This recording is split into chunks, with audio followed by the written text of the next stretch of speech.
Maths की जो series चल रही है आप पढ़ रहे होंगे, उसका प्रॉफिट एंड लॉस ले गए हम। और प्रॉफिट एंड लॉस में ऑलरेडी हम 4 टाइप्स में करा चुकी हूँ। आज जो टाइप चलेगा वो टाइप 5 की बात चलेगा। यानी कि हम आज जो क्वेश्चंस जो लिए हैं मैंने वो टाइप 5 से रिलेटेड है, बच्चों उसको मैंने सेशंस में डिवाइड करा है। सेशन से मतलब डिवाइड करने से मतलब मेरा ये है कि टाइप 1 में थोड़ा इजी लिए, टाइप 2 में थोड़ा और, उससे बेसिक से थोड़ा और टफ, यानी कि 0 से स्टार्ट करते करते हम थोड़ा हाई लेवल की तरफ जा रहे हैं, तो इसीलिए क्वेश्चंस को एक टाइप्स में मैंने उसको डिवाइड कर दिया। तो आज अगर हम बात करें तो मैं आपको डील कर रही हूँ टाइप 5, ठीक है ना। टाइप 5 में जब अगर ऑप्शन आप बच्चे स्क्रीन पे देख रहे हैं तो मैं पढ़ के बताती हूँ। मैं उसको आपके एक ही लैंग्वेज में पढ़ूंगी, हो रहा है वो 2 लैंग्वेज में है। इसमें लिखा है एक दूध वाला अपने दूध में पानी मिलाकर, ठीक है ना, 9 रुपए प्रति लीटर की दर से बेचता है और 20% लाभ कमाता है। अगर मैं बात करती हूँ तो वो ये कह रहा है कि प्रॉफिट की अगर हम बात करें तो 20% प्रॉफिट कमा रहा है, ठीक है ना। अब उसने क्या करा, और 9 रुपए प्रति लीटर की दर से बेचता है, यानी कि सेलिंग प्राइस की अगर उसने बात करी है, उसने क्या कहा 9 रुपए। क्लियर है इतनी बात। अभी आगे चलते हैं। आगे उसने क्या कहा कि यदि उसमें शुद्ध दूध की लागत, यानी कि अगर उसका एक्चुअल जो कॉस्ट है, यानी कि प्योर जो मिल्क है उसकी जो सीपी है वो 10 है। क्लियर है इतनी बात। अब उसने लिखा है कि युक्त मिश्रण में दूध और पानी का अनुपात कितना होगा। अब देखते हैं हम सेंटेंस को कैसे डील करते हैं, मतलब क्वेश्चन को हम किस तरीके से डील करते हैं। अब जरा बच्चे यहाँ पे आइए, मैंने आपसे ये कहा, आप देखो सिंपल की अगर मैं लैंग्वेज की बात करूं तो उसने आपके पास यहाँ पे कितना पानी मिलाया जा रहा है, यानी कि दूध में कितना पानी मिला रहा है। आप एक तरह से ये मान के चलो कि जो टाइप 5 के क्वेश्चन है ये डिसऑनेस्ट के हैं, यानी कि आपके पास जो क्वेश्चंस मैंने लिए हैं ये धोखेबाज दुकानदार मान के चलिए, ठीक है ना। तो आप यहाँ पे वो क्या कह रहा है, पानी उसने मिक्स कर दिया, दूध के अंदर क्या करा, पानी मिक्स किया, लेकिन अभी ये नहीं पता कि कितनी एक्चुअल उसने पानी मिलाया है। हम ये मान लेते हैं कि अगर मैं मान लूं कि मिल्क और पानी का रेशो 1 मान लिया, एम से मैंने आइडेंटिफाई कर लिया, वेरिएबल मान लिया, एम से मैंने ले लिया मिल्क, और मैंने ये कहा उसमें मुझे पानी का जो अनुपात मिलाता है वो 1 मिलाता है। इतनी बात समझ में आती है। अब हम ये कह रहे हैं कि अगर मैं क्वेश्चंस में आपसे ये कहूँ, ये तो मेरे पास ये हो गया, अगर मैं आपसे कहूँ कहते कि सेलिंग प्राइस की बात कर रहा है, क्योंकि उसने क्या कहा कि 9 रुपए के अकॉर्डिंग मिला रहा है, तो अगर हम ये कहूँ SP of mixture milk, mixture क्यों कहा, क्योंकि इसके अंदर पानी मिला हुआ है, इसलिए मैंने कह दिया मिक्सचर मिल्क या मिक्स मिल्क। क्लियर है इतनी बात। आपको एग्जाम में नहीं लिखना है, लेकिन मुझे क्वेश्चन समझाना है, इसलिए मुझे बोर्ड पे लिखना पड़ेगा और आपको बताना पड़ेगा। एसपी ऑफ मिक्स मिल्क की बात करते हैं तो उसने क्या मिला रहा है, उसकी क्या कॉस्ट कह रहा है, 9 रुपए की बात कह रहा है। तो मिक्सचर कितना है बच्चे, 9:1 की बात हो रही है, यानी कि 9:1।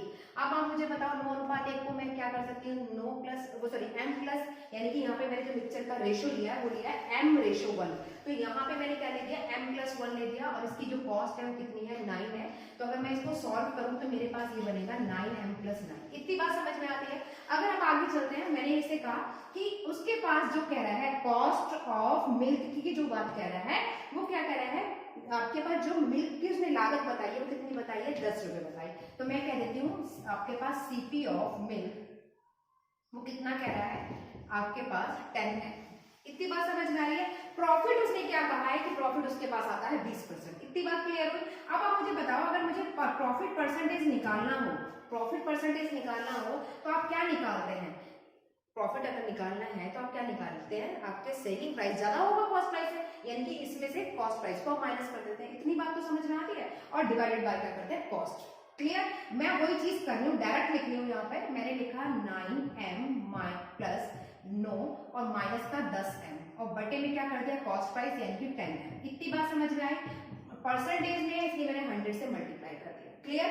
अब आपको ये निकाल क्या रहे हैं बच्चे, ये प्रॉफिट निकाल रहे हैं। अब मैं ऐसा कर सकती हूँ, प्रॉफिट तो उसने ऑलरेडी 20% दे रखा है, तो मैंने यहाँ पे क्या कर दिया, 20 कर दिया, क्योंकि ऑलरेडी परसेंटेज में था, मल्टीप्लाई कर दी तो इसलिए परसेंटेज का साइन हट गया। क्लियर है इतनी बात, यहाँ तक किसी को कोई डाउट। अब आप मुझे बताइए, जब मैं इसको सॉल्व करूंगी तो मेरे पास ये कितना रह गया, इस 20 में से, यानी कि इस 0 में से, इस 0 को इस 0 से कैंसिल कर दिया, इसको मैं यहाँ ले जाती हूँ तो मेरे पास आ जाएगा 20m। यहाँ तक किसी को कोई प्रॉब्लम।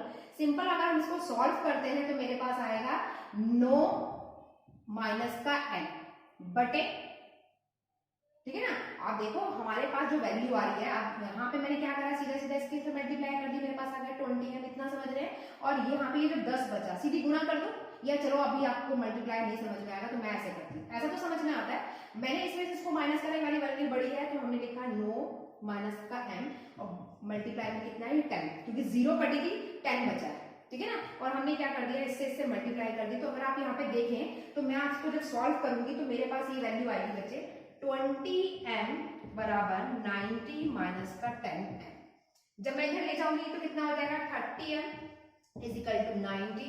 इसको आप सॉल्व करेंगे तो मेरे पास आ जाएगा m की वैल्यू कितनी आ जाएगी 3। और m क्या निकाला था मैंने, मिल्क और इनका क्या रेशो निकाला था, m/1। ये तो निकाला मिक्स ऑफ मिल्क, यानी कि यहाँ पे मैंने बोला था कि हमें ये नहीं पता कितना पानी मिला है तो हमने बोला 1 मान लिया। तो मिल्क का रेशो 1 का, पानी का रेशो हमने 1 मान लिया। तो m कितना आ गया 3, यानी कि अगर बात करें तो 3:1। ये मेरा आंसर आ गया। अगर क्वेश्चन आप स्क्रीन पे देख रहे हैं तो आपके पास जो ऑप्शन है, option A is a correct answer, यानी कि 3:1। देख रहे हैं, मैं पढ़ के बता दूं आपको। इसमें लिखा है 2 लिक्विड है, ठीक है ना, एक लिक्विड x है एक लिक्विड y लिया है इसमें। अच्छा क्वेश्चन है ये।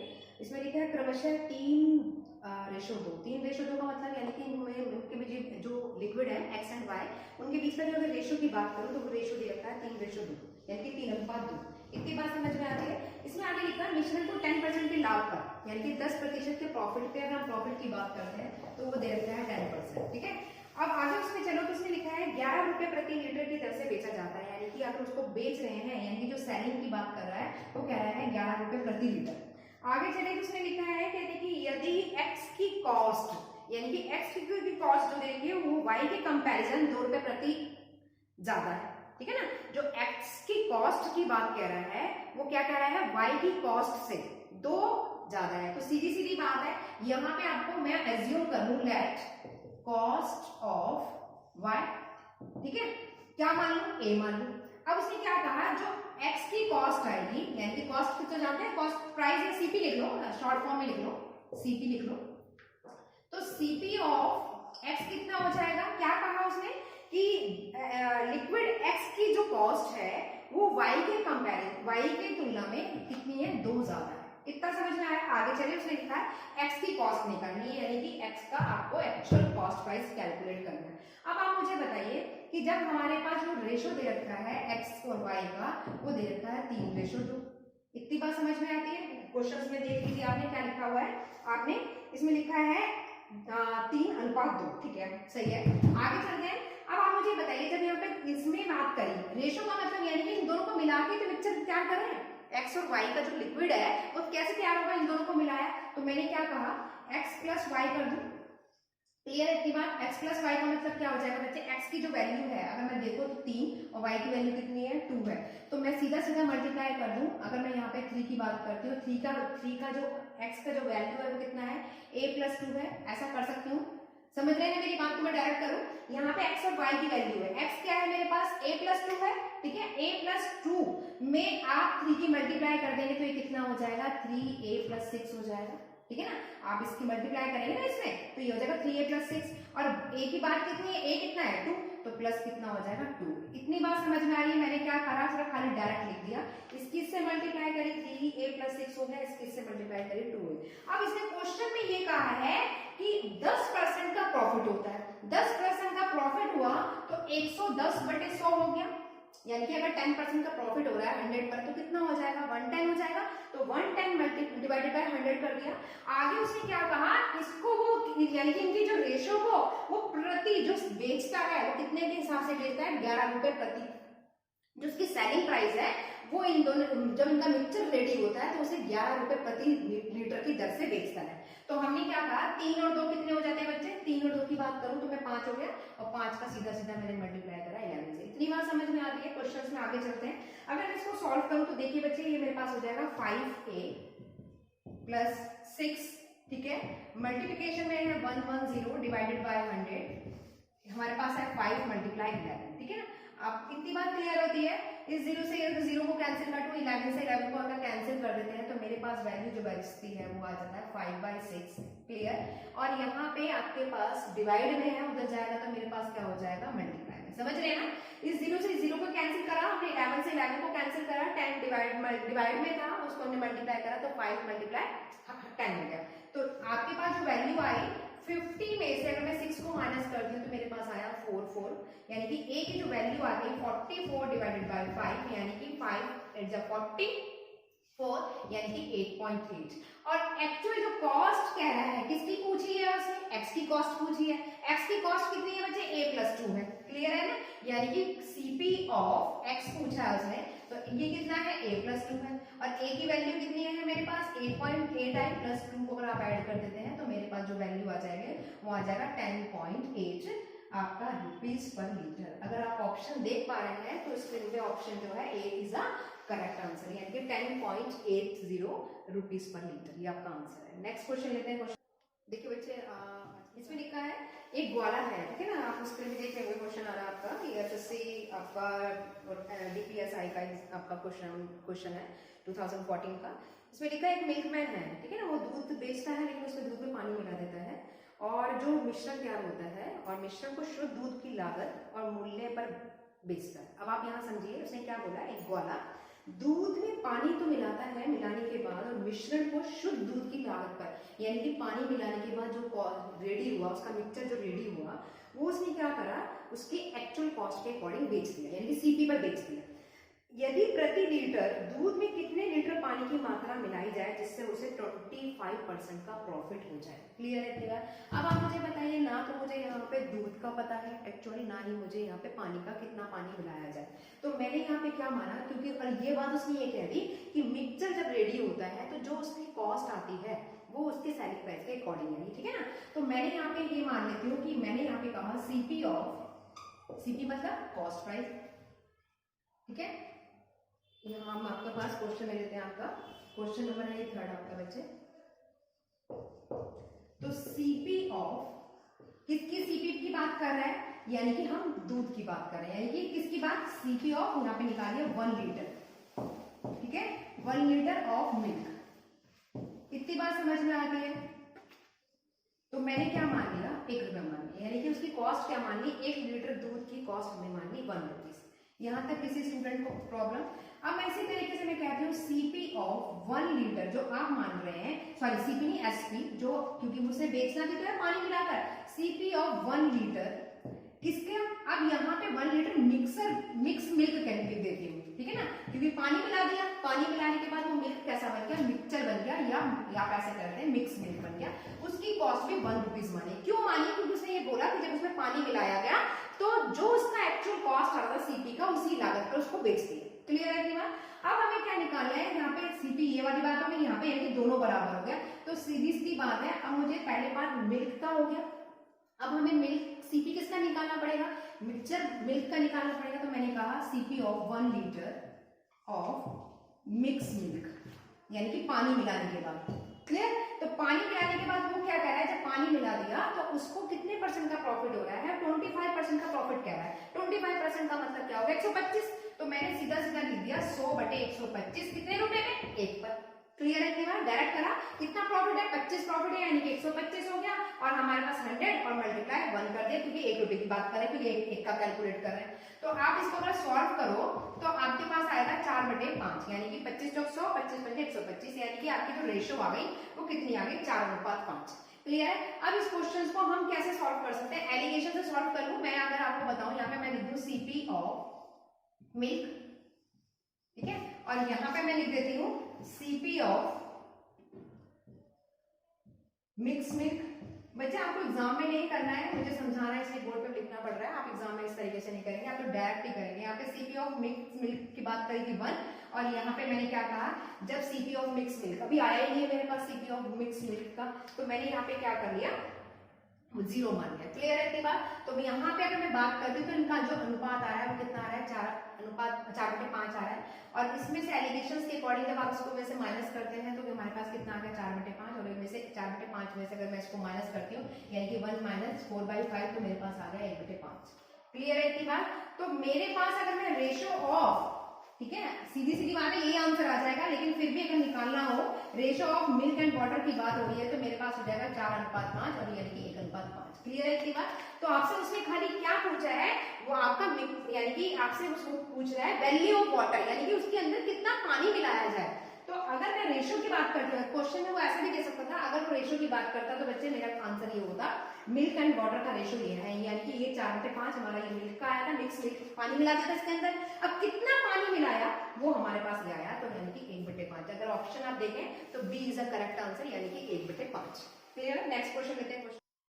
देखिए बच्चे क्वेश्चन नंबर 4 को देखते हैं आज की क्लास का। इसमें लिखा है एक ग्रोसरी है जो डील करता है किसी आर्टिकल पर, और वो कह रहा है कि वो इतना चीट करता है कि वो अब जिस समय खरीदता है यानी कि कॉस्ट प्राइस जब होती है तो भी वो 10% का प्रॉफिट लेता है, और जब बेचता है तो भी। यानी कि कहने का मतलब उसकी जो नकली तोल के अकॉर्डिंग उसने जब उसे चीज़ों को खरीदता है तो भी और बेचता है तो भी वो 10% का प्रॉफिट लेता है, यानी कि 2 बार प्रॉफिट ले रहा है। और प्रॉफिट की अगर वो बात करें तो उसने कितना बोला है?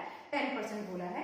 अब उसने जो उसने बोला है, जो इतना मतलब उसने जो चीट करा है, grocery dealer cheat of this आपका जो लिखा है exact of the 10% while buying at a sale. Clear है इतनी बात? तो आपको क्या निकालना है इसमें कि इंक्रीज कितना हुआ, कितना प्रॉफिट उसने इंक्रीज करा, यानी कि उसने कितना % लाभ लिया। आप मुझे बताइए क्वेश्चन नंबर 4 में कुछ था ही नहीं, इतना इजी क्वेश्चन उन्होंने एसएससी में और एलडीसी में दिया है, पता नहीं क्या सोच के दिया। आप देखो 10% की बात वो खुद ही कह रहा है और 2 बार कह रहा है, यानी कि बेचने पे भी कह रहा है और खरीदने पे भी कह रहा है। मैंने परसेंटेज इसलिए नहीं लिखा क्योंकि मुझे ऑलरेडी क्वेश्चन में परसेंटेज पे ही पूछा है कि कितने परसेंटेज पे निकालें, ठीक है ना, तो मुझे जरूरत ही नहीं है। सिंपल मैंने आपसे कहा 10 एक बार खरीदने पर एक बार बेचने पर, तो 10 × 10/100, ठीक है ना, यानी कि निकालना क्या है? प्रॉफिट निकालना है। क्लियर है इतनी बात? समझ में आई? अब आपके पास जो प्रॉफिट निकालना है किसमें? परसेंटेज में निकालना है, तो मेरे पास ये कितना हो जाएगा 20 प्लस, और मैं यहाँ पे सॉल्व करूँ तो देखो आप 0 से 0 कट दिया यानी कि 1 हो जाएगा, तो सिंपल क्या हो जाएगा 21% आ गया। तो बी इज आपका करेक्ट आंसर। कुछ था भी क्वेश्चन में आपको तो ये वर्बली हो जाएगा बिना पेन उठाए, इस क्वेश्चन में कुछ भी नहीं था। नेक्स्ट क्वेश्चन लेते हैं, क्वेश्चन देखिए बच्चे इस क्वेश्चन में उसने क्या बोला है कि 2 घोड़े हैं, ठीक है ना, क्वेश्चन आप देख रहे होंगे स्क्रीन पे, दोनों लैंग्वेज में है, मैं एक ही लैंग्वेज में आपको पढ़ के बताती हूँ। उसने दिखा 2 हॉर्स हैं जो कितने रुपीस पे बेचे जा रहे हैं, यानी कि 1599 पे प्रत्येक को बेचा जाता है, ठीक है ना, यानी कि इंडिविजुअली की बात कर रहा है। और घोड़े को 25% लाभ पर यानी कि 25% प्रॉफिट पे जब बेचा जाता है और दूसरे 20% की हानि पर बेचा जाता है। क्वेश्चंस को जैसे फॉर्म में पूछ रहा है वैसे ले लेते हैं। मैं मान लेती हूँ यानी कि यहाँ पे जो उसने कहा है कि देखिए 2 घोड़े की बात कर रहा है, तो एक को मैंने मान लिया फर्स्ट और एक को मैं मान लेती हूँ सेकंड। इतनी बात समझ में आती है? क्वेश्चन नंबर 5 है आपका। अब उसने मुझसे क्या आगे क्या कहा कि 25% यानी कि अगर मैं सीपी की बात करूं तो 25% प्रॉफिट की बात कर रहा है, 25% प्रॉफिट की बात कर रहा है, तो 25 को बच्चे एक को करके दिखा रही हूं। अगर 25 की बात करता है तो सीधी सी बात है, आपको पता है 1/, कितना हो जाएगा आपके पास 4 हो जाएगा। तो सीपी तो हो गया मेरे पास 4। जब प्रॉफिट हो रहा है, जब प्रॉफिट की बात कर रहा है तो 4 + 1 प्रॉफिट कितना हो रहा है? 1 रुपए का प्रॉफिट हो रहा है, तो 4 और 1 कितना हो गया 5, सॉरी, ठीक है ना, यानी कि सीपी की अगर मैं बात करूं तो 4 हो गया और एसपी की हम बात करें तो वो 5 हो गया। इतनी बात समझ में आ गई? आगे चले। आगे उसने क्वेश्चन में ये बोला है कि जो सेकंड वाला घोड़ा है उसको वो क्या क्या यानी कि पहली बार में जब उसने क्या कहा कि जब बेचा तो उसने 25% का लाभ लिया।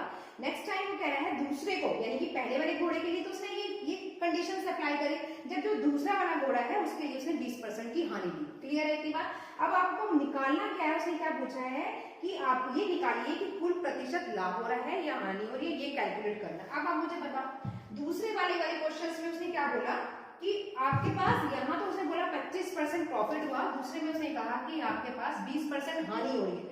तो 20% हानि हो रही है तो बच्चे मैंने तो ये सिंपली करने के लिए आपको सॉल्व कर दिया कि आपको खुद ही पता है 25% का मतलब होता है 1/4 और 20 का मतलब होता है 1/5। हाँ या ना? ठीक है ना। अब आप मुझे बताइए अगर मैं सीपी की बात करती हूँ तो सेकंड वाले हॉर्स के लिए आपके पास सीपी कितना हो जाएगा 5, लेकिन यहाँ पे हानि हो रही है, लॉस हो रहा है। कितने का लॉस हो रहा है? 1 का लॉस हो रहा है, तो 5 में से 1 गया, मेरे पास आ गया 4। इतनी बात समझ में आती है? यहाँ हम इसको रफ कर लेते हैं। जब आपके पास ऐसी कंडीशंस आ जाए आपके पास, तो बच्चे मैंने आपको पहले भी जो क्वेश्चंस कराए थे टाइप 3 में, तो उसमें मैंने आपको ये बताया था कि उन क्वेश्चंस में आपको क्या करना होता है, आप बराबर कर लो, क्योंकि इसमें बराबर वाली बात बोल रही है। तो मैं क्या करूं कि अगर मान लीजिए मुझे बराबर करने के लिए इसको इसके बराबर करने के लिए यहाँ तो 4 से गुना करनी पड़ेगी, यहाँ 5 से गुना करनी पड़ेगी। एसपी बराबर करना है तो एसपी मैंने क्या कहा कि अगर इन दोनों को बराबर करने के लिए 5 और ये 4 है तो हम यहाँ पे क्या कर देंगे 4 से गुना कर देंगे 20 हो जाएगा, यहाँ पे गुना कर देंगे 5 से तो 20 हो जाएगा। इतनी बात समझ में आती है? किसी को कोई डाउट? तो हमने क्या करा, 4 से इसको मल्टीप्लाई कर रहे हैं तो यहाँ पे मेरे पास हो जाएगा 16, ठीक है ना, और इसको हम मल्टीप्लाई कर रहे हैं तो मेरे पास हो जाएगा आपके पास 25। क्लियर है इतनी बात? इसको मल्टीप्लाई करा तो मेरे पास आया बच्चे 20 और यहाँ पे आया आपके पास 20, ठीक है। इन दोनों को मैं ऐड कर लेती हूँ तो मेरे पास 40 और ऊपर मेरे पास आ जाएगा 41। हाँ या डिफरेंस में देखती हूँ तो मेरे पास 1 रुपए का प्रॉफिट हो रहा है। क्यों हो रहा है प्रॉफिट? क्योंकि मुझे पता आपके पास लॉस हो रहा है बाय मिस्टेक। क्यों? क्योंकि आप देखो ये क्या चल रहा है, कॉस्ट चल रही है, ठीक है। कॉस्ट कितना आ गया? 41 आ गया, और एसपी कितना आ गया आपके पास? 40 आ गया। क्लियर है इतनी बात? जब आपको मालूम है जब सीपी एसपी से ज्यादा होता है तो नेचुरली सी बात है लॉस है। बहुत सारे क्वेश्चन कर चुके हैं, आपको मालूम भी होगा। तो इनका इसका डिफरेंस निकाला तो मेरे पास कितना आया? 1 का आया, और ये क्या आया बच्चे? मेरे पास लॉस आया। लेकिन उसने क्वेश्चन में ये बोला है कि आपको जो लॉस निकालना है वो किस पे निकालना है? परसेंटेज पे निकालना है। और बार बार मैं बताती हूँ जो लॉस निकालना हो या परसेंट आपका प्रॉफिट निकालना हो हमेशा सीपी पे निकलता है। अब आपको मुझे बताइए कि लॉस कितना है? आपके पास 1 है, और आपके पास जो सीपी है वो कितना है बच्चे? 41 है। परसेंटेज में निकालना है तो 100 से मल्टीप्लाई कर दी, यानी कि 100/41 परसेंटेज लॉस हो गया। अगर मैं ऑप्शन की बात करूं, क्वेश्चन देख पा रहे हैं तो आपका option B is the correct answer है, यानी कि 100/41 परसेंटेज लॉस। क्वेश्चन नंबर 6 लेते हैं। देखिए बच्चे क्वेश्चन नंबर 6 को लेते हैं हम आज की क्लास का। इसमें लिखा है एक कढ़ाई घड़ी यानी कि रिस्ट वॉच जिसे हम बोलते हैं, तथा एक वॉल क्लॉक है जिसका जो अमाउंट दे रखा है वो दे रखा है 390, ठीक है। उसमें खरीदी जाती है मतलब सेल प्राइस। अगर मैं सिंपल आपसे ये बात करूं तो मैं ऐसे क्वेश्चंस की मैं ऐसे फॉर्म में लिख लूं, मैं आपको कहती कि जो कलाई वाली घड़ी है उसको मैं मान लेती हूँ स्मॉल w, और जो वॉल क्लॉक है उसे मैं मान लेती हूँ कैपिटल W। अब उसने क्या कहा कि 390 रुपए में ये दोनों खरीदी जाती हैं। क्लियर है की बात? यानी कि 390 रुपए में आप बताओ मैं आपसे इसे परचेज कर रही हूँ, यानी कि सेलिंग प्राइस की अगर वो बात कह रहा है कि उसने क्या कहा कि इसे खरीदा जाता है यदि कलाई की घड़ी को 10% लाभ पर, यानी कि इसको 10% पर लाभ पर, ठीक है। और दूसरी वाली को वो कह रहा है 15% लाभ पर। क्लियर? यानी कि दीवार वाली घड़ी को, यानी कि इस या W स्मॉल ए, और दीवार वाली के लिए 15% का लाभ कह रहा है। अब दोनों घड़ी के क्रय मूल्य का अंतर निकालना है, यानी कि घड़ियों का डिफरेंस निकालना है। क्लियर है कि बात? अब आप मुझे बताओ हमारे पास जो एक्चुअल प्राइस है वो कितना है दोनों का? 390 है। अगर मैं 390 का 10% निकालती हूँ, 390 का मैं 10% निकालती हूँ तो बच्चे आपको पता है 39 हो जाएगा। तो सीधी सीधी बात है स्मॉल w मेरे पास 39 आ गया। क्लियर? अगर मुझे क्या निकालना है, उसने क्या बोला है यहाँ पे? उसने बोला है 15%। तो 390 का अगर मैं 15% निकालती हूँ तो 390 डिवाइडेड मल्टीप्लाई 15/100 हो जाएगा। इस 0 से ये 0 कैंसिल हुआ तो 5 दिया 15, यानी कि 2। अगर आप इसको सॉल्व करते हैं 2 दूनी 4 और 2 न्यू आपके पास हो गया 18, और यहाँ पे आया आपके पास 2 पंचे 10, यानी कि 29.5। क्लियर है इतनी बात? जब आप इसकी मल्टीप्लाई करेंगे तो 3 पंचे 15 और 3 27 और 1 2 और 6 और 2 8, यानी कि आपके पास ये आया। अब इसको सॉल्व करा तो आपके पास दोबारा देख लेते हैं, 5 के 15 और 5 दूनी 10, इसको सॉल्व करा 2 1 सॉरी मैंने यहाँ पे 1 लिख दिया है, ठीक है ना। 2 1 जा 2, 19 आपका 1 है कैरी फॉरवर्ड, 2 9 जा 18, 19.5 के आप 3 से मल्टीप्लाई करते हैं तो मेरे पास आ जाएगा 58.5। इतनी बात समझ में आती है? तो यहाँ पे जो एक्चुअल अमाउंट आया किसका? वॉल क्लॉक का, वो 58.5। अब आप मुझे बताइए उसने क्वेश्चन में ये कहा कि इन दोनों का जो टोटल जो प्रॉफिट ले रहा है क्वेश्चन में वो ये कह रहा है कि 51.5 ले रहा है। क्लियर है? एलिगेशंस के अकॉर्डिंग हम इस क्वेश्चन को सॉल्व कर लेते हैं। अब आप मुझे बताइए इसमें से अगर मैं इसको माइनस करती हूँ तो मेरे पास जो वैल्यू आएगी वो आएगी 7.0। अब आप मुझे बताइए इसमें से इसको अगर मैं माइनस करती हूँ तो मेरे पास जो एक्चुअल वैल्यू आएगा वो आएगा 12.5। ठीक है ना? क्लियर इतनी बात? किसी को कोई डाउट समझ में आया? आप माइनस करके देख लीजिएगा कि इसको अगर हम माइनस करते हैं तो मेरे पास ये वैल्यू आती है ये, और 12 पॉइंट आपके पास हुआ ये।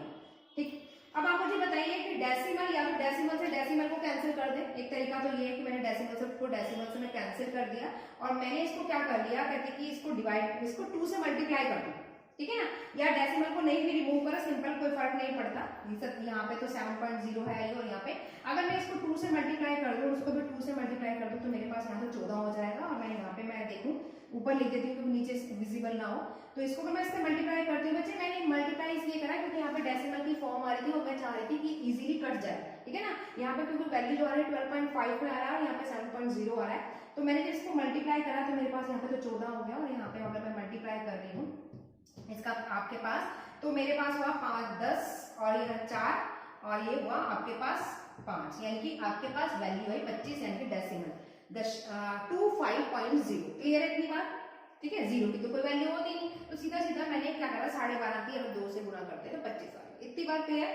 यहाँ 14 हो गया और यहाँ पे मेरे पास कितना हो गया 25, 25 अगर मैं 14 और 25 के डिफरेंस की बात करती हूँ तो आप देख रहे हैं यहाँ पे मेरे पास जो डिफरेंस आ रहा है वो कितना हो रहा है 11। क्लियर? अब आप मुझे बताइए सिंपल, अब क्वेश्चन में क्या बोला कि जो एक्चुअल अमाउंट है वो कितना है 390 है, ठीक है ना? कितना अमाउंट है 390 है। तो 390 में अगर मैं आपके पास 10 से मल्टीप्लाई करती हूँ यानी कि आप 3090 जो हमारे पास वैल्यू आई है रेशो निकालने के बाद, अगर 3090 10 से मल्टीप्लाई कर दो तो 390 हो जाता है। हाँ या ना? सेम वही चीज जो मेरे पास है डिफरेंस आ रहा है, इन दोनों का डिफरेंस कितना आया 11 आया। 11 को मैं 10 से गुणा कर दूं तो मेरे पास क्या आया 1100 सॉरी एक आपका 110 यानी कि 110। और क्वेश्चन में से ये पूछा था कि रिस्ट वॉच और वॉल क्लॉक के बीच के कॉस्ट प्राइस का डिफरेंस निकालिए। समझ में आया? दोबारा बता देती हूँ बच्चे, इसमें कुछ नहीं था क्वेश्चन में, सिंपली 10% उसने रिस्ट वॉच के लिए निकाल लिया। आपको पता है 10% कितना हो जाएगा 39 हो जाएगा, मैंने 39 निकल दिया। वॉल क्लॉक का आपको 15% निकालना था तो 15% मैंने निकाला और यहाँ पे वैल्यू हो गई। एक्चुअल आपको जो प्रॉफिट दे रखा है वो 15.1, उसका जो अमाउंट दे रखा है उसने 15.5 रुपीज उसने ऑलरेडी क्वेश्चन में गिवन है। यहाँ लिखा, मैंने सॉल्व किया, ये आया। सिंपली मेरे को 2 से मल्टीप्लाई इसलिए करना पड़ा क्योंकि यहाँ पे डेसिमल फिगर आ रही थी और इजीली सॉल्व नहीं आती। कैलकुलेशंस को शॉर्ट करने के लिए मैंने 2 से मल्टीप्लाई करके यहाँ पे 40 और यहाँ पे 25 लिख दिया। जब इनके बीच का डिफरेंस कैलकुलेट करा तो मेरे पास 11 का डिफरेंस आ रहा था। आपको पता है जो हमारा अमाउंट आ रहा है वो 39 को अगर मैं 10 से मल्टीप्लाई करती हूँ तो 390, जो उसने ऑलरेडी दे रखा है कि इन दोनों की जो कॉस्ट है रिस्ट वॉच की और वॉल क्लॉक की जो कॉस्ट प्राइस दे रखा है वो 390 रुपए में 390 रुपए में रखी है। ठीक है, तो यहाँ पे अगर 10 से तो यहाँ पे 10 से मल्टीप्लाई करेंगे आपके पास आ गया 110 रुपए। और अगर ऑप्शन की बात करते हैं तो क्वेश्चन में आपको दिखाई दे रहा होगा B option is the correct answer यानी कि 110। क्वेश्चन में कुछ नहीं था, बहुत इजी क्वेश्चन है। नेक्स्ट क्लास का लास्ट क्वेश्चन लेते हैं और अच्छा क्वेश्चन है ये। सिर्फ क्वेश्चंस की लैंग्वेज को थोड़ा घुमा रखा है, कुछ नहीं है। देखिए जरा इसमें क्या लिखा है क्वेश्चन, ये आपका एसएससी एलडीसी 2012 का क्वेश्चन है। इसमें लिखा है एक आदमी एक मेज को 12.5% लाभ पर, यानी कि आप क्वेश्चंस को अगर पढ़ रहे हैं तो इसमें दो कंडीशन दे रखे हैं।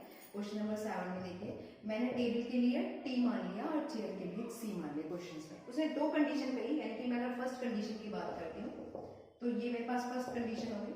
फर्स्ट कंडीशन में बच्चे वो क्या कह रहा है कि आपके पास इसमें दे रखा है 12.5%। क्लियर है इतनी बात? तो मैं 12.5 नहीं लिख रही, मैं क्या कर रही हूँ डायरेक्ट हम इसे लिखते हैं। आप मुझे बताओ 12.5 को अगर मैं बात करूँ तो 12.5 को क्या लिख सकते हैं 25/2 लिख सकते हैं। हाँ या ना? समझ में आ रहा है? अब 25/2 पे क्या कह रहा है लाभ कह रहा है यानी कि प्लस में। आगे बात करिए, उसने कहा है चेयर को उसने क्या करा है यानी कि 8 से 1/3। 8 से 1/3 को मैं क्या लिख सकती हूँ 24 और 25 यानी कि 25/3 लिख सकती हूँ। हानि पे की बात कर रहा है, हानि मतलब मैंने क्या कर लिया माइनस कर लिया। अब आगे चलिए, उसने क्या कहा कि लेकिन उसने पूरे पर यानी कि जब उसने पूरे उसको बेचा तो पूरे पर उसे 25 रुपए का लाभ होता है, यानी कि टोटल ट्रांजेक्शन पर जो उसे प्रॉफिट हो रहा है वो 25 रुपए का होता है। हाँ या ना? आगे देखिए, अब वो कह रहे हैं यदि एक मेज को यानी कि सेकंड कंडीशन की अगर मैं बात करूं तो सेकंड कंडीशन में आप ले लेते हैं। सेकंड कंडीशन में उसने बोला कि आपके पास मेज और पे 8 से 1/3 यानी कि 25/3 डायरेक्ट कर रही हूं बच्चे, क्या हो रहा है आपके पास प्रॉफिट हो रहा है। क्लियर? उसने यदि वह एक मेज पर आपका हानि हो रही है। दूसरी वाली कंडीशन में उसने बोला 25 से 1/3 आपके पास हानि हो रही है, और कुर्सी के लिए कह रहा है 12 से 1/2 यानी कि आपका 24 से 25/2 आपके पास प्रॉफिट। हाँ या ना? अब उसने क्या कहा कि जब ये कंडीशन आई यानी कि सेकंड वाली कंडीशन पे, अब उसको ना तो कोई प्रॉफिट है ना ही कोई हानि, ना लॉस ना इट मींस क्या है नो प्रॉफिट नो लॉस पर है वो। मेज का क्रय मूल्य निकालनी, यानी कि आपको निकालना क्या है टेबल, आपके पास मेज मतलब टेबल का कॉस्ट प्राइस निकालनी। इतनी बात समझ में आती है क्वेश्चंस में? अब आप मुझे बताओ, मैं इस कंडीशन को तो लेके नहीं चलूंगी क्योंकि इस वाली कंडीशन पे उसने ऑलरेडी बोला है कि no profit no loss, alligation से लगा दो। ठीक है, ये आपके पास मेरे पास पॉजिटिव में से ले लिया क्योंकि प्रॉफिट है या लॉस है। एलिगेशन में उसने कहा क्या कहा जीरो क्यों लिया, क्योंकि no profit and no loss की बात हो रही है। जब बच्चे इसको तो इसमें से माइनस करेंगे तो आपके पास आ जाएगा 25/2। हाँ या ना? क्लियर है बात? और मैं जब इसको इसमें से माइनस करूंगी क्योंकि आप पता है जीरो में से इसको माइनस करेंगे तो पॉजिटिव का आएगा। पता है सभी को एलिगेशन में कैसे सॉल्व करते हैं, क्योंकि बड़ी वाली संख्या में से छोटी संख्या को माइनस करते हैं। बड़ा हमारे पास जीरो है, जीरो में से जब इसको माइनस करेंगे तो माइनस माइनस प्लस हो जाएगा, ये वाली वैल्यू आ गई। अब आप मुझे बताइए, अगर मैं सिंपल सी बात करती हूँ 25 से 25 कैंसिल हो गया, परसेंटेज से भी परसेंटेज कैंसिल हो गया, तो मेरे पास जो रेशो आ गई वो 2:3 आ गई। ठीक है, कितना रेशो आ गया, 2:3 आ गया। अगर मैं टेबल की बात करूं तो मेरे पास अगर यहाँ पे तो सिंपल सी बात है, देखिए बच्चे मैंने क्या करा, परसेंटेज से तो परसेंटेज कैंसिल कर दिया, ठीक है, और 25 से 25 कैंसिल कर दिया। तो अगर मैं बात करूं आपके पास जो यहाँ पे रेशो, अगर सिंपली एलिगेशन की वैल्यू में वैल्यू आ रही है वो कितना आ रहा है, यहाँ पे 2 आ रहा है और 3 आ रहा है, लेकिन जब आप अनुपात निकालते हैं तो हमारे पास अनुपात आ जाएगा 3:2, ठीक है ना। मैं कहने का मतलब ये है 3:2 क्यों, क्योंकि आपको पता है जिस समय निकाला जाता है तो अपॉन में करते हैं, फ्रैक्शन जब करा जाता है, रेशो जब निकाली जाती है, फ्रैक्शन ही सॉरी रेशो जब निकाली जाती है अपॉन में होती है।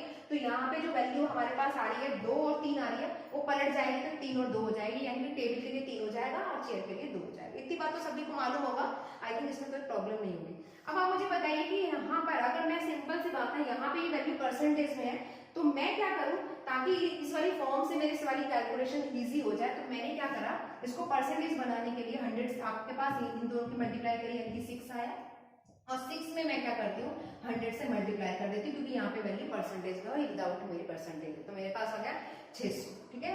अब इसके लिए यानी कि टेबल के लिए आपके पास कितना हो जाएगा 1800, ठीक है, और चेयर के लिए कितना हो जाएगा, इन दोनों के सिंपली मैंने क्या करा, मल्टीप्लाई करा और कुछ नहीं करा, यानी कि 3 की तो मैंने करी 600 से मल्टीप्लाई और इसकी भी इससे। तो मेरे पास जो वैल्यू आ गई, टेबल की आई 1800 और चेयर की आई 1200। यहाँ तक किसी को कोई प्रॉब्लम? यहाँ पे मैं इस वैल्यूज को पुट कर दूं। अब आप मुझे बताओ हमें निकालना किसका है, सीपी किसका निकालना है, टेबल का निकालना है। टेबल की जो वैल्यू दे रखी है, यहाँ पे मेरे पास ये 1800 है, मैं यहाँ ले आऊं तो 1800 गुणा ये कितनी दे रखी है बच्चे, 25/2 दे रखी है, लेकिन परसेंटेज में है इसलिए मैं 100 से और डिवाइड करता हूँ। मालूम है ना सभी को परसेंटेज में गिवन है, परसेंटेज का साइन लगा, 100 से और डिवाइड कर दिया, इस 0 से ये 0 कैंसिल हुआ और यहाँ पे आ गया 9, यानी कि अगर मैं बात करूँ तो मेरे पास आ गए 225, ठीक है। इसी तरीके से अगर मैं चेयर का निकालूं, ये तो मैं बात करती हूँ टेबल के लिए, अब मैं बात करती हूँ चेयर के लिए। चेयर के लिए हमारे पास कितना है 1200 है। अब 1200 ये हो गया और यहाँ पे अगर मैं बात कर रही हूँ तो मेरे पास कितना है 25/3 है, यानी कि 25 3 गुणा 100, तो सॉल्व करेंगे तो मेरे पास हुआ 4 और 25 चौक 100। अगर मैं इनका डिफरेंस निकाल पा रही हूँ तो आप देखो इनका जो डिफरेंस आएगा वो कितना आएगा, इन दोनों का जो डिफरेंस आ रहा है वो मेरे पास आ रहा है 125 रुपए, ठीक है ना। कितना डिफरेंस आ रहा है मेरे पास 125 रुपए आ रहा है, और क्वेश्चन में उसने ऑलरेडी गिवन दे रखा है कि इसके ओवरऑल जो ट्रांजैक्शन जब होती है, ओवरऑल ट्रांजैक्शन होती है तो प्रॉफिट कितना लेता है वो 25, ठीक है ना, प्रॉफिट कितना लेता है 25। तो आप ऐसा समझो ओवरऑल पर जो प्रॉफिट ले रहे हैं वो कितना है आपके पास 25 है, तो 125 पर आप 25 रुपए प्रॉफिट ले रहे हैं, तो एक पर कितना लेंगे 25/125 ही तो लेंगे, यानी कि जब आप इसे सॉल्व करेंगे तो 1/5, ठीक है ना। कितना आ गया ओवरऑल आपका 1/5, ये आपके पास आ गया। लेकिन उसने पूछा क्या है, कॉस्ट प्राइस ऑफ टेबल, यानी कि इसकी पूछी है, किसकी पूछी है, इस टेबल की पूछी है कॉस्ट प्राइस। कॉस्ट प्राइस आपने कितनी निकाली थी टेबल की, मैंने अभी बोला था जब आप रेशो निकाल रहे थे तो हमने क्या बनाया था यहाँ पर 1800, तो आप सीधा सीधा क्या करें 1800 1/5। आप जब इसको सॉल्व करेंगे तो कितना आ जाएगा 360, और आपके पास 360 किसका आ गया बच्चे, टेबल का आ गया। अगर वो चेयर का पूछता तो मैं चेयर का क्या कर देती 1200, ठीक है, गुणा 1/5 निकाल देती, लेकिन उसने खाली क्रय मूल्य किसका पूछा है, टेबल का पूछा, तो टेबल का निकाल दिया। तो option A is a correct answer, यानी कि 360 हमारा इस क्वेश्चन का आंसर है, ठीक है। समझ में आया?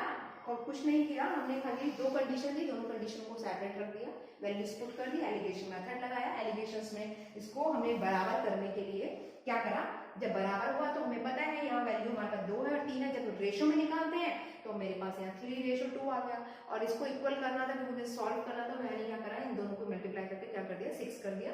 6 100 से मल्टीप्लाई इसलिए करी क्योंकि यहाँ पे यूनिट में है और यहाँ पे हमारे पास क्वेश्चन में परसेंटेज रिलेटेड, क्योंकि क्वेश्चन यहाँ पर भी हमारे पास परसेंटेज नहीं आ रहा था, तो 100 से इसलिए मल्टीप्लाई करी क्योंकि कैंसिल करने के लिए, ठीक है ना। अब हमने यहाँ पे क्या करा 100 वो 600 आया, आपका 3 से मल्टीप्लाई करा, ये की सिंपली वैल्यू रखी और पुट करके हमने आंसर को कैलकुलेट कर लिया। आई होप कि आपकी आज के टाइप में जो क्वेश्चन मैंने आपके आज की क्लास में लिए हमने टाइप 5 के लिया बोला, और मैंने आपसे बोला कि धीरे धीरे हम इस सही आपके जो क्वेश्चंस हैं प्रॉफिट एंड लॉस के उसके लेवल को हाई करेंगे। जीरो आपने अगर देखा हो टाइप 1 में क्वेश्चन देखे होंगे बच्चे, तो हमने उसमें फार्मूले का कंसेप्ट कराया, उसमें फार्मूले समझाए मैंने, और उनके साथ बहुत इजी क्वेश्चंस लिए हैं। तो धीरे धीरे जैसे जैसे टाइप हम की तरफ आगे बढ़ रहे हैं तो हमारे क्वेश्चंस का जो पैटर्न है वो भी थोड़ा लेवल भी हाई कर रहे हैं। तो आप ये मत सोचिएगा कि एसएससी में किस तरीके के क्वेश्चन आते हैं, करने तो हमें सारे ही हैं, खाली ये सोच के नहीं कि हमें 17 के क्वेश्चन देखो, 18 के क्वेश्चन देखो। अगर बेस को अपना थोड़ा स्ट्रॉन्ग बनाना है तो हमें अपने सारे क्वेश्चंस करने हैं। अगर आपने किरण की बुक या और कॉम्पिटिशन लेवल की बुक्स आप स्टडी करते हैं तो आप देखा होगा कि उसमें ऑलमोस्ट सभी क्वेश्चंस के पैटर्न का टाइप बना रखा है, और अगर ऑलमोस्ट अगर उनका कैलकुलेट करा जाए तो जो क्वेश्चंस एक्चुअली जो बेटर क्वेश्चंस हैं वही हम लेकर आए हैं आपकी वीडियोस में, ताकि आप सारे क्वेश्चंस ना करें। अगर 500 के क्वेश्चंस नहीं भी करेंगे उसमें सेलेक्टेड अगर आप 60 क्वेश्चंस भी कर लेंगे, I think more than sufficient. ठीक है ना? आई होप कि आपको समझ में आया होगा। Thank you so much.